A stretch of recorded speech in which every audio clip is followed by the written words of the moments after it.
വളരെ സങ്കടകരമായ ഒരു വാർത്തയായിരുന്നു നേരത്തെ കോന്നി ആനക്കൂട്ടിൽ കോൺക്രീറ്റ് തൂണ് ഇളകി വീണ് ഒരു 4 വയസ്സുകാരൻ മരിച്ച സംഭവമുണ്ടായത്. അത് ഉദ്യോഗസ്ഥർക്ക് വീഴ്ച പറ്റി എന്ന കാര്യത്തിൽ സംശയമൊന്നും ഉണ്ടായിരുന്നില്ല. കാരണം ധാരാളം ഇത്തരത്തിലുള്ള ടൂറിസ്റ്റുകളൊക്കെ വരുന്ന ഒരു സ്ഥലമാണ് കോന്നി ആനക്കൂട്. കൊച്ചു കുട്ടികളൊക്കെ വരുന്ന സ്ഥലമാണ്. അവരുടെ സുരക്ഷ കരുതേണ്ടത് ഉദ്യോഗസ്ഥരുടെ ചുമതലയുമാണ്. DFOയുടെ റിപ്പോർട്ട് ചീഫ് ഫോറസ്റ്റ് കൺസർവേറ്റർക്ക് കൈമാറും. തിങ്കളാഴ്ച അന്തിമ റിപ്പോർട്ട് വനം മന്ത്രിക്ക് നൽകും.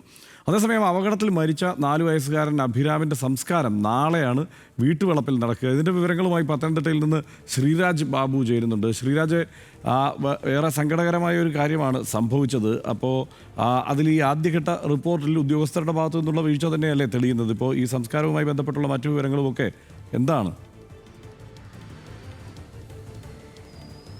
തീർച്ചയായും ഹർഷൻ, ഉദ്യോഗസ്ഥ തലത്തിൽ വീഴ്ച സംഭവിച്ചു എന്ന് തന്നെയാണ് പ്രാഥമിക വിലയിരുത്തലുള്ളത്. ആ റിപ്പോർട്ടിൽ അങ്ങനെയാണ് സൂചിപ്പിക്കുന്നത്. ഇന്നായിരിക്കും കോന്നി ആനക്കൊട്ടിലിന്റെ ചുമതലയുള്ള റാന്നി DFO ചീഫ് ഫോറസ്റ്റ് കൺസർവേറ്റർക്ക് ആ റിപ്പോർട്ട് സമർപ്പിക്കുക.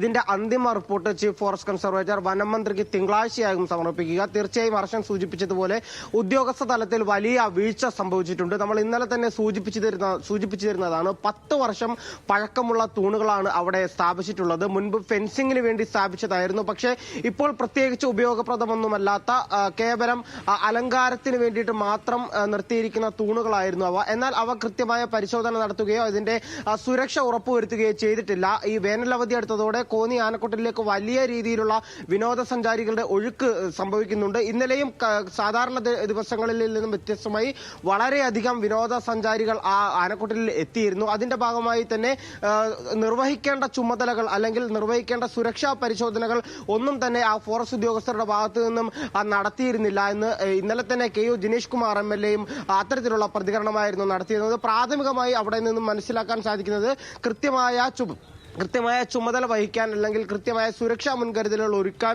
ആനക്കൊട്ടിലിന്റെ അധികൃതർക്ക് കഴിഞ്ഞിട്ടില്ല.